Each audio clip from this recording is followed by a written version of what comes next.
Every 90 seconds, someone in India develops kidney failure. 500 people today, 500 tomorrow. And the most disturbing part is that most of these events are biologically preventable. This is not three separate diseases, but one integrated metabolic catastrophe.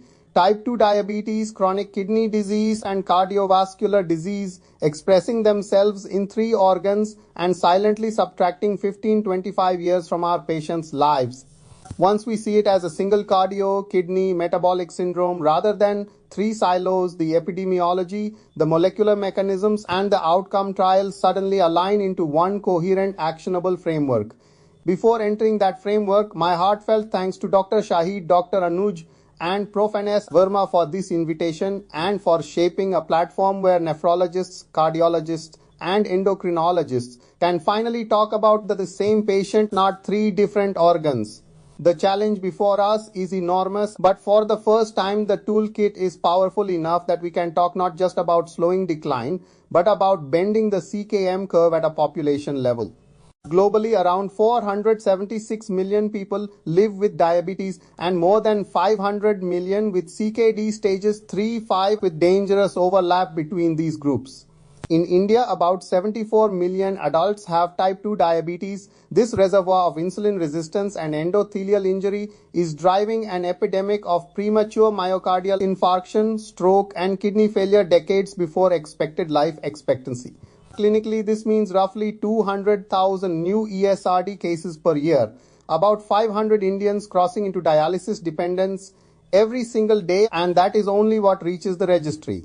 For decades, our response has been organ-centric, the endocrinologist chasing HbA1c, the cardiologist chasing blood pressure and LDL, the nephrologist watching eGFR fall and planning access. Each specialty has advanced within its silo, but the system behaves irrationally because it ignores that metformin, statins, ACE inhibitors, ARBs, beta blockers, and diuretics act within one shared biologic network linking glomerular hemodynamics, myocardial energetics, and vascular inflammation. In biochemical reality, there is no renal drug, cardiac drug, or diabetes drug, only agents that hit different nodes of one CKM network for good or for harm. The turning point came between 2015 and 2026. SGLT2 inhibitors arrived and showed us that one drug can simultaneously protect kidney, heart, and metabolism, slowing eGFR decline by about half, reducing heart failure hospitalization by a third, and improving metabolic health. GLP-1 receptor agonists then showed 27% reductions in MACE and clear renal benefits well beyond glucose lowering. Finer known, the selective MRA reduced kidney outcomes by about 18% and heart failure hospitalization by about 31% with far less hyperkalemia and no steroid toxicity. HIFI stabilizers demonstrated that correcting anemia via HEF activation can simultaneously trigger angiogenesis, antioxidant defenses, and metabolic rescue across organs. Atrasentan, an ETCI selective endothelin antagonist, added 35% slowing of CKD progression and 25% fewer CV events. Modern potassium binders finally allowed us to use full-dose ACE-ARB-ARNI and MRA without being paralyzed by hyperkalemia. Even inexpensive bicarbonate therapy showed 45-50% slowing of CKD progression by correcting metabolic acidosis. Behind these therapies sit 5 shared pathways that make CKM one disease: oxidative stress, endothelial dysfunction, NLRP3 inflammasome-driven inflammation, sympathetic overactivity, and ARAS overactivation. Hyperglycemia flips the oxidative master switch. Mitochondrial overload, AG formation, NADPH oxidase activation, and no depletion occur together, damaging heart, kidney, and vessels. Endothelial dysfunction follows: no loss, barrier breakdown, platelet activation, and failed repair, producing the earliest measurable abnormality in CKM. NLRP3 inflammasome activation needs two signals: priming via TLR4 and metabolic stress, and activation via K-efflux and cathepsin B, after which IL-1-driven inflammation accelerates fibrosis in heart and kidney. Sympathetic overactivity, fueled by leptin resistance, POMC suppression, and HPA dysregulation, drives renin release, arrhythmias, and hepatic glucose output even when blood pressure appears controlled. IS overactivation completes the loop. ANG2 and aldosterone continue to rise through escape pathways despite ACI-ARB monotherapy promoting vasoconstriction, sodium retention hypertrophy, and fibrosis in all three organs. These five mechanisms do not act in parallel, they amplify each other, creating a vicious cycle, a death spiral. Oxidative stress activates NRP3, NLRP driven ILL worsens endothelial injury, and RAS activities SNS each amplify oxidative stress, and endothelial damage further fuels renal and cardiac decline. This is why single target therapy fails and why integrated multi-pathway therapy succeeds.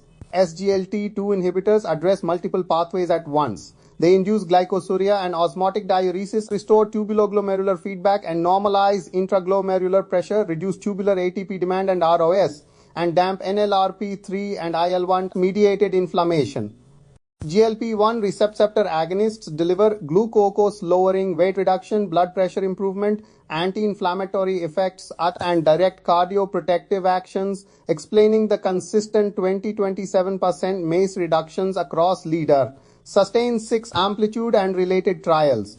Finerenone selectively blocks mineralocorticoid receptor at genomic and non-genomic levels, suppressing IL-6 and TFL and reducing fibrosis through TGF-1 modulation, giving additive kidney and heart protection on top of ACE-ARB. HIFI agents like roxadustat and vadadustat stabilize HIFI, upregulating not only EPO but also VGHO1 and GLUT1, thereby improving perfusion, antioxidant capacity, and energy metabolism in ischemic tissues. Atrasentan selectively blocks ETA, reducing pathogenic vasoconstriction, fibrosis, and inflammation while preserving ETB-mediated ET1 clearance and vasodilation, which explains the kidney and CV benefits seen in SONAR. Newer potassium binders like Patiromer and SZC safely lower K by 0.8, 1.0 MEQ and allow 90 PLA of high-risk patients to stay on or escalate as blocking therapy. Bicarbonate at 1.5 G-day reduces ammonia-driven tubular toxicity, suppresses complement activation, and prevents muscle catabolism, roughly halving EGFR decline. To deploy this toolkit rationally, we need precision stratification. APOL1 genotyping is the clearest example. Patients with zero-risk alleles have standard CKD risk and usually decline 3-5 milliliters mean year. Optimized double or triple therapy is often sufficient. Heterozygotes decline 5-7 milliliters min year. They need aggressive optimization and close monitoring. Homozygotes can lose greater than 10 milliliters min year and have a 40-60% lifetime risk of FSGS and 60% ESR risk by age 50. They require intensive quadruple therapy together with potassium binders and bicarbonate from the moment of diagnosis. APOL1 testing in India costs roughly 3,000-5,000 but can guide 10-15 years of therapy and save 30-40 lakh per high-risk patient by delaying dialysis. Beyond genetics, proteomic panels measuring markers like SFLT1, cystatin C, LFABP, FGU23, IL6, TNFU, CRP, adiponectin, and leptin can distinguish fast progressors from slow ones and help predict response to LTL2I, GLP-1RA, finerenone, or HIFI, allowing genuine personalized CKM regimens. Early detection must accompany these tools. Routine EGFR and UACR screening for all people with diabetes or hypertension, targeted APOL1 and biomarker testing in high-risk groups, and referral networks connecting primary care to regional nephrology and metropolitan CKM centers. When we integrate all this into a system, a new standard of care emerges.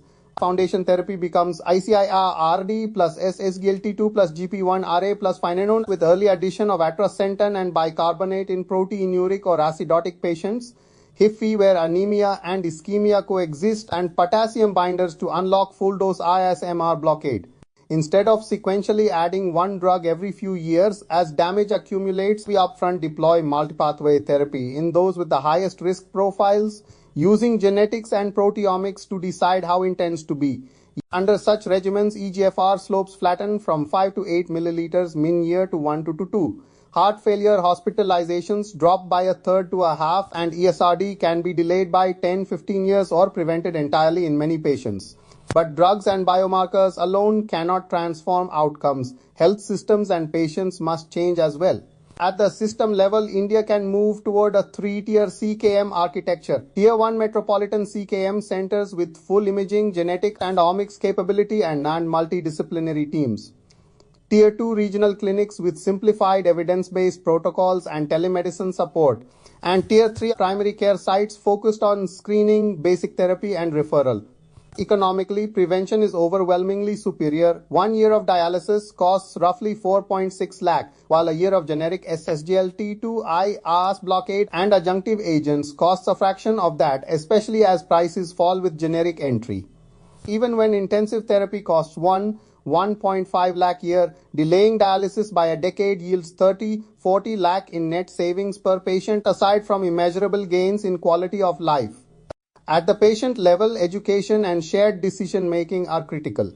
When patients understand that their diabetes, kidney disease, and heart disease are one process that can be slowed or reversed, adherence improves. When they see eGFR slopes flatten after starting SGLT2I and finerenone, they believe the regimen works.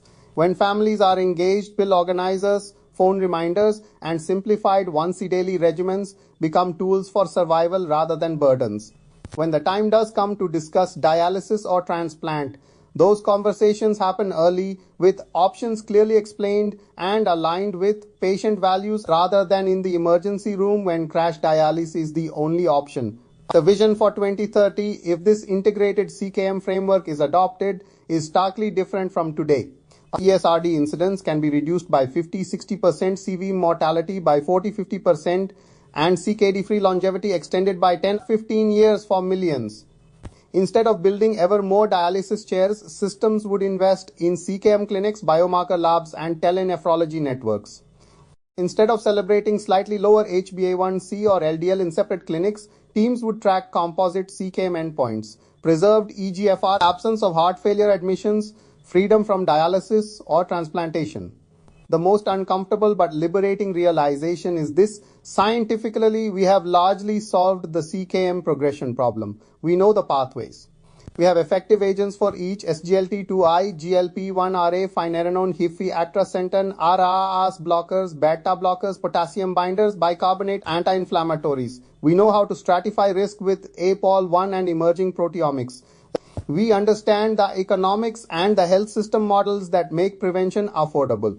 The limiting factors now are not knowledge or molecules, but integration, will, and timing. Integration of specialties, of drug classes, of biomarker data, of health system tiers. Will among clinicians, administrators, and policymakers to move beyond silos and short-term budgets. Timing, because CKM is a disease of slope. Once too much filtration, myocardium or endothelium is lost. No drug can fully restore what is gone. So the central question for us is no longer, can we prevent dialysis, heart failure, and premature death in type 2 diabetes with CKD? The answer to that mechanistically and clinically is yes. The real question is, will we recognize CKM as the single syndrome it is, deploy our full multi-pathway toolkit early and aggressively in those who need it most, and build systems that make this approach available not to a few thousand but to tens of millions? If we choose that path, if cardiologists, nephrologists, and endocrinologists sit at the same table, read the same curves, share the same protocol, and advocate for the same reforms, then the statistics with which we began will change.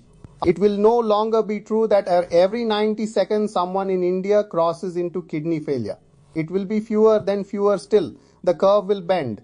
And perhaps a decade from now, a 60-year-old man with long-standing diabetes and stage 3 CKD will come to clinic and say, "Doctor, I was told 10 years ago I would be on dialysis by now. Why am I not?" And we will be able to answer simply and truthfully. Because we stopped treating 3 organs in isolation and started treating your cardio, kidney, metabolic disease as one. Because we used the right drugs in the right combinations at the right time. Because we acted before the slope became irreversible. That future is within reach. The science is ready. The question is whether we are.